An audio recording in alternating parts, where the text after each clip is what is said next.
This lecture is about section 9.3 structures of IIR systems.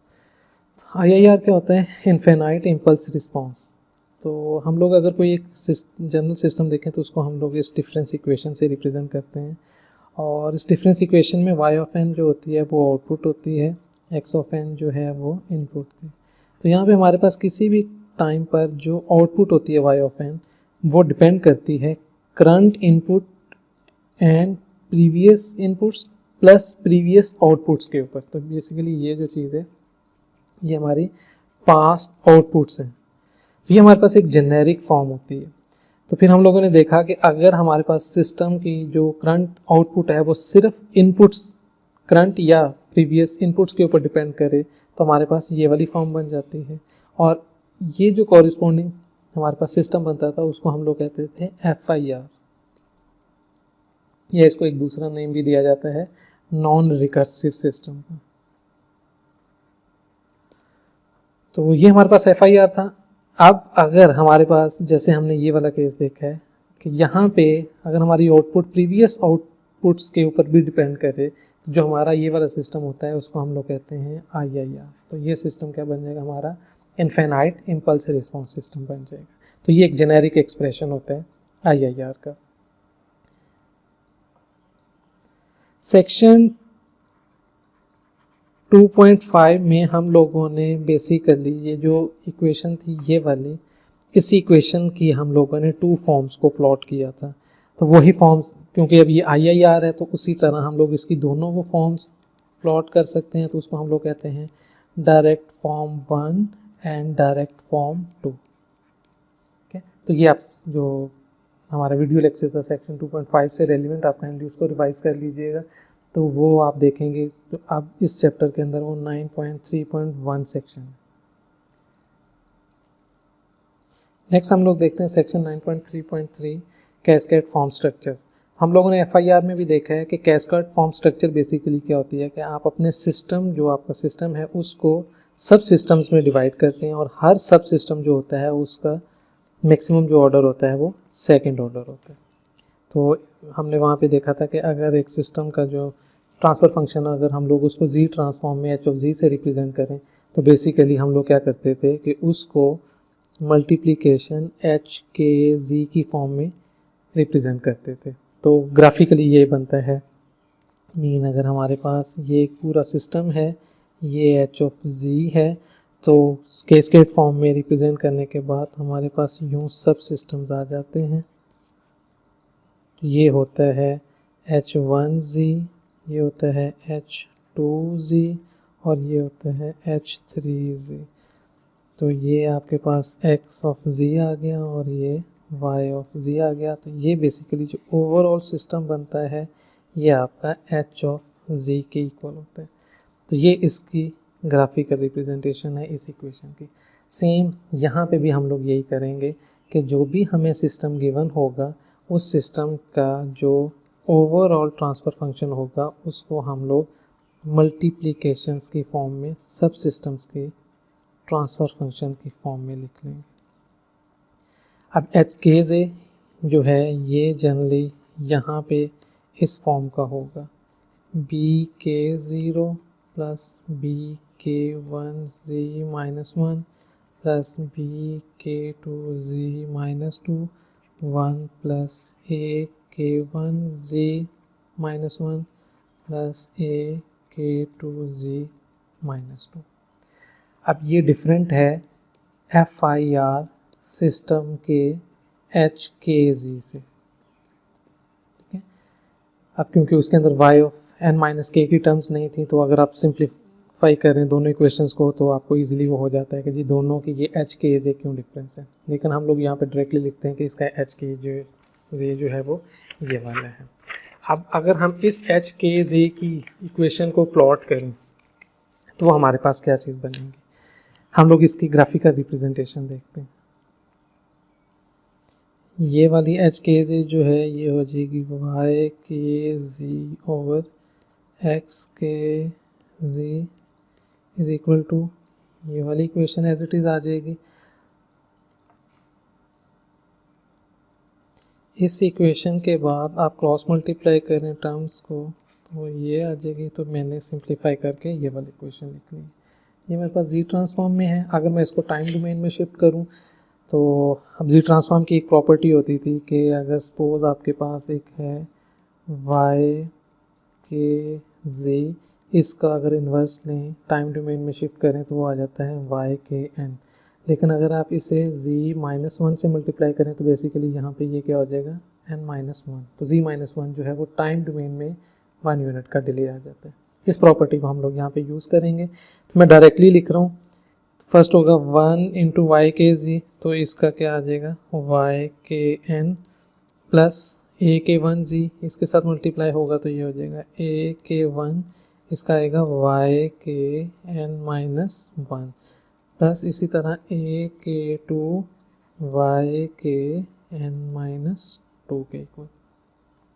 Same यहाँ पे करें तो ये हमारे पास आ जाएगा बी के 0 एक्स के n प्लस बी के 1 एक्स ऑफ के n-1 प्लस बी के 2 एक्स के n-2।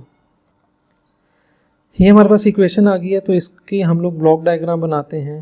तो अब जनरली हमें पता है कि हमारे पास जो इनपुट है वो क्या होगी एक्स वाई एन, और ये आ जाएगी इनपुट, और जो हमारे पास आउटपुट है वो क्या होगी वाई के एन के इक्वल। ओके, तो हम लोग सबसे पहले ये वाली चीज़ें लेते हैं। ये वाली चीज़ें क्या होंगी,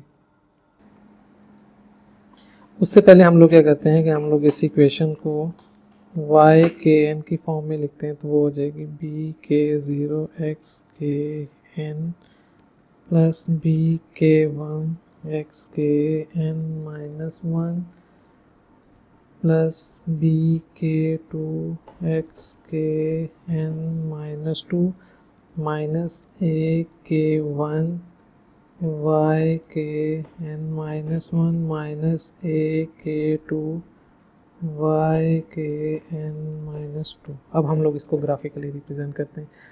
तो y के पहले ये अगेन ये 3 टर्म्स आएंगी। तो वो कहाँ से आएगी, x ऑफ k है। एक्चुअली यहाँ पे एक समेशन का ब्लॉक लगा होगा, ठीक है। तो वो वाला ब्लॉक क्या हो जाएगा, हम लोग सबसे पहले b के x के, तो जो चीज़ एज इट इज़ जा रही है हम लोग उसको क्या करेंगे यहाँ पे b के 0 से मल्टीप्लाई कर देंगे। ओके, फिर नेक्स्ट हमने क्या करना है कि b के 1 x ऑफ n-1। ओके, तो x ऑफ n से x ऑफ n-1 लेना हो तो वो क्या हो जाएगा z-1 हो जाएगा। ओके, फिर x ऑफ n-2, तो उसके लिए हम लोग क्या करेंगे एक सेकंड ब्लॉक लगाएंगे, वो ये वाला आ जाएगा। ओके, तो हमारे पास ये चीज़ बन जाएगी। अब हम लोग बाकी टर्म्स को लेते हैं। तो वो टर्म्स क्या हैं कि जी y के जो है वो किस किस के इक्वल है। आपने लेना है पहले ये वाला ब्लॉक, ये है माइनस a के 1 y के n-1। तो अगेन आप यहाँ से क्या करेंगे जी एक z-1 का ब्लॉक लगाएंगे और एक z-1 का एक और ब्लॉक लगाएंगे। ये आ जाएगा। यहाँ पे क्या आ जाएगा, क्योंकि ये अभी तक आपको y के n-1 देगा तो आप इसको मल्टीप्लाई किससे करेंगे माइनस a के 1 से मल्टीप्लाई करेंगे। ओके, और नीचे वाली टर्म्स को आप माइनस a के 2 से मल्टीप्लाई करेंगे। तो अगेन आप दोनों यहाँ पे समेशन ब्लॉक लगाएंगे तो यहाँ पे ये चीज़ आ जाएगी। ओके, अब ये वाली इसकी क्या आ गई है डायरेक्ट फॉर्म 1, ये डायरेक्ट फॉर्म 1 आ गई। ओके, अभी आप क्या कर सकते हैं, इसको डायरेक्ट फॉर्म 2 भी बना सकते हैं। तो कैसे डायरेक्ट फॉर्म 2 बनाएंगे, वो क्या आसान तरीका है कि इसको मूव करके इधर ले आएँ और इसको मूव करके इधर ले आएँ। जब आप ये वाला स्टेप करेंगे तो आपके पास इक्वेशन तो ग्राफिकल जो रिप्रेजेंटेशन है वो इस तरह की बन जाएगी, जो जनरल फॉर्म बन जाती है। अगर आप रिप्लेस कर दें, ये यहाँ पे आ गया ब्लॉक और ये ब्लॉक यहाँ पे आ गया तो ये बन जाती है। नेक्स्ट हम लोग क्या करते थे, क्योंकि इन दोनों को सेम चीज़ें इनपुट जा रही हैं तो हम इन दोनों की जगह पे एक लगा देते थे ब्लॉक, ठीक है। तो वो हमारे पास जब वो ब्लॉक एक लगाएंगे तो वो वाली चीज़ क्या आ जाएगी डायरेक्ट फॉर्म 2 आ जाएगी और वो इस तरह की शेप बन जाती है, ये शेप बन जाती है। ये बेसिकली कोई एक केथ ब्लॉक है। अगर आप देखा जाए तो हमारे पास ये वाली चीज़ थी, कि जी ये H1Z है, ये आगे H2Z है, चलते जाएं तो लास्ट ये वाला। जब आप यहाँ पे ये वाला ब्लॉक लिखेंगे तो एग्जैक्टली ये पूरे का पूरा ब्लॉक यहाँ पे आ जाएगा इस ब्लॉक के अंदर। तो होगा क्या कि K1 के इक्वल हो जाएगा, फिर इसी तरह का ब्लॉक यहाँ पे आ जाएगा और यहाँ पे K2 के इक्वल हो जाएगा, और ये mth है तो Km के इक्वल हो जाएगा। ये आपका एक ओवरऑल जो है सिस्टम जो कि H ऑफ Z है वो आपका इस फॉर्म में आ गया, HKZ की फॉर्म में। और जो हर सब सिस्टम है वो आपका उसका जो मैक्सिमम ऑर्डर है वो 2 है, इसलिए हम लोग कहते हैं कि हमने अपने सिस्टम को सेकेंड ऑर्डर सब सिस्टम्स की फॉर्म में रिप्रेजेंट कर लिया।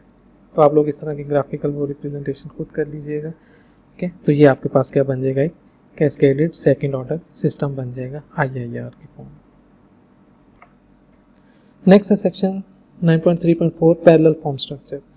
तो हम लोगों ने कैस्केडेड फॉर्म में क्या देखा है कि हम लोग अपने सिस्टम को सेकेंड ऑर्डर सब सिस्टम्स में कन्वर्ट करते हैं। तो बेसिकली जो H ऑफ Z है वो हमारा इस फॉर्म में आ जाता है। ग्राफिकली क्या था कि हमारे यूँ सब सिस्टम्स लग जाते थे, H1Z, H2Z, H3Z। देखा जाए तो हमारे सिस्टम सब सिस्टम जो हैं वो क्या सीरीज़ में लगे हुए हैं कैस्केडेड फॉर्म में, इसलिए हम लोग इसको क्या कहते थे, कैस्केडेड फॉर्म कहते थे। पैरेलल फॉर्म के अंदर क्या करेंगे कि हम लोग अपने ओवरऑल सिस्टम को इस तरह करेंगे कि वो हमें लगेगा कि जैसे हमारे सब सिस्टम जो हैं वो यूँ पैरेलल में लगे हुए हैं, और एंड पे इन सब को सम कर दें तो हमारे पास ये हमारा जो ओवरऑल होगा ये हमारा सिस्टम होगा जो कि H ऑफ Z की फॉर्म में होगा। मैथमेटिकली क्या हमने करना है, देखिए हमें जो फॉर्म है H ऑफ Z वो गिवन है। IIR सिस्टम के लिए जो हमारे पास H ऑफ Z की फॉर्म है हम लोग उसको जनरली यूँ रिप्रेजेंट करते हैं, समेशन BKZ माइनस के divided by 1 plus summation AKZ minus के। अब क्या होगा, ये हमारे पास कोई एक फॉर्म होगी, मीन अगर हम लोग एक एग्जांपल है तो वो ये होगा कि Z minus 5 plus Z minus 4 minus 2 Z minus 3 divided by Z 7 plus 6 Z minus 6 plus 3 Z minus 5, कोई इस तरह की फॉर्म आ जाएगी। अब मैथमेटिकली क्या कर सकते हैं कि अगर हम लोग इसकी पार्शियल फ्रैक्शन करें तो हम लोग इसी चीज़ को पार्शियल फ्रैक्शंस की फॉर्म में लिखें तो वो क्या हो जाएगा, first partial fraction something second plus ये वाली चीज़, यहाँ पे एक टर्म आएगी, यहाँ पे एक टर्म आएगी, यहाँ पे एक टर्म आएगी। तो बेसिकली हमने क्या लिया है, यहाँ पे पार्शियल फ्रैक्शंस ले लिए, मैथमेटिकली हमने ये वाली चीज़ कर ली। अब होगा क्या कि अब देखें हमारा system overall H of Z this thing plus this thing plus this thing, तो ये जो सिस्टम हमारा सब सिस्टम बनेगा H1Z, H2Z, H3Z।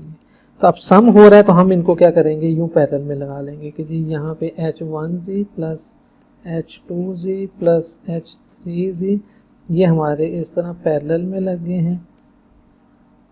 इनकी आउटपुट जो आ रही है उनको सम करें तो आपका ओवरऑल सिस्टम इम्प्लीमेंट होगा। तो बेसिकली H ऑफ Z की पार्शियल फ्रैक्शंस ले लें तो इट मीन्स हम लोग अपने पैरेलल स्ट्रक्चर बना रहे हैं।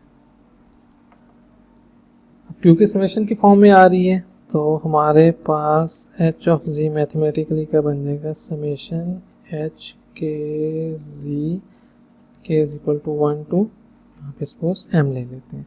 तो यहाँ पे जो हमारा H के Z है जेनेरिक वो क्या बनेगा, H के Z इज इक्वल टू वो इस फॉर्म में आ जाएगा B के Z प्लस B के 1 Z माइनस 1 प्लस A के 1 Z माइनस 1 प्लस A के 2 Z माइनस 2, ये चीज़ आ जाएगी।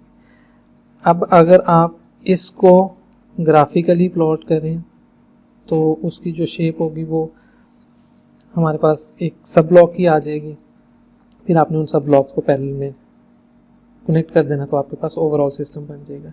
अब इसकी ग्राफिकल जो शेप है, ठीक है, वो उसी तरह ही बनानी है जैसे आप लोगों ने ऊपर किया था, जो कि ये वाली चीज़ थी H के Z की।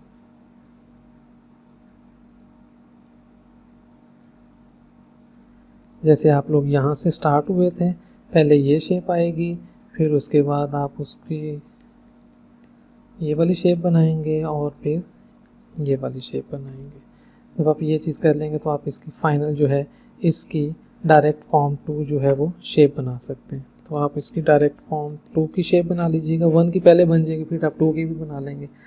तो बेसिकली जब वो चीज़ आ जाएगी तो फिर आप क्या करेंगे कि जी आपके पास यहाँ पे H1Z H2Z चलते जाएं HMZ, ये आ जाएगा। इन सब को सम कर दें, ये चीज़ आ जाएगी। तो करना क्या है कि जब आपने H1Z लेना है तो यहाँ पे आपने K की वैल्यू को 1 पुट कर देना है। जब आपने H2Z लेना है तो आपने K की वैल्यू को 2, इसी तरह HMZ तो आपने K की वैल्यू को M पुट कर देना है। इस तरीके से आप क्या कर सकते हैं, अपनी पैरेलल शेप ड्राइव कर सकते हैं। ओके, तो ये आ गई हमारे पास पैरेलल स्ट्रक्चर। तो ये हमारे पास थी कि जी IIR फिल्टर्स के स्ट्रक्चर्स क्या होती हैं। तो ब्रॉडली हमने अपने सिस्टम्स को, जितने भी हमारे डिस्क्रीट टाइम सिस्टम्स होते हैं, हम लोग उनको कैटेगराइज करते हैं कि या तो वो FIR हो सकते हैं या वो IIR हो सकते हैं। FIR को हम लोग नॉन रिकर्सिव भी कहते हैं और जो IIR है उसको हम लोग जनरली रिकर्सिव सिस्टम भी कहते हैं। समटाइम आ जाता है कि जी आप रिकर्सिव सिस्टम बनाएं। तो FIR का मतलब है कि जी जो हमारी आउटपुट है वो सिर्फ इनपुट्स के ऊपर डिपेंड करती है। IIR का मतलब है कि जो हमारी आउटपुट है वो सिर्फ इनपुट्स नहीं बल्कि प्रीवियस आउटपुट्स के ऊपर भी डिपेंड करती है। तो बेसिकली होता है कि जी ये जो आउटपुट आती है ये सिर्फ इनपुट से आती है और यहाँ पे जो आउटपुट आती है वो इनपुट प्लस पास्ट आउटपुट से आती है। एक तो ये डिफरेंस है। ओके, मैथमेटिकली हम लोगों ने डिटेल से देख लिया। फिर दोनों टाइप के सिस्टम्स के लिए जो हमारे पास फॉर्म्स बनती हैं, इसके लिए तो सिर्फ एक डायरेक्ट फॉर्म बनती है और IIR के लिए हमारे पास जो है वो डायरेक्ट फॉर्म 1 भी बनती है, डायरेक्ट फॉर्म 2 भी बनती है। ओके, फिर उसके बाद हम लोगों ने कैस्केडेड फॉर्म देखी है कि जी हम लोग कैस्केडेड फॉर्म भी बना सकते हैं इसके, और यहाँ पे IIR के लिए हम लोगों ने देखा है कि हम लोग इसकी कैस्केड फॉर्म के साथ पैरेलल फॉर्म भी बना सकते हैं। ओके, तो ये हमारे पास जर्नल आ गया कि हम अपने सिस्टम्स को जो है वो उनकी रियलाइजेशंस या स्ट्रक्चर्स कैसे प्लॉट करते हैं।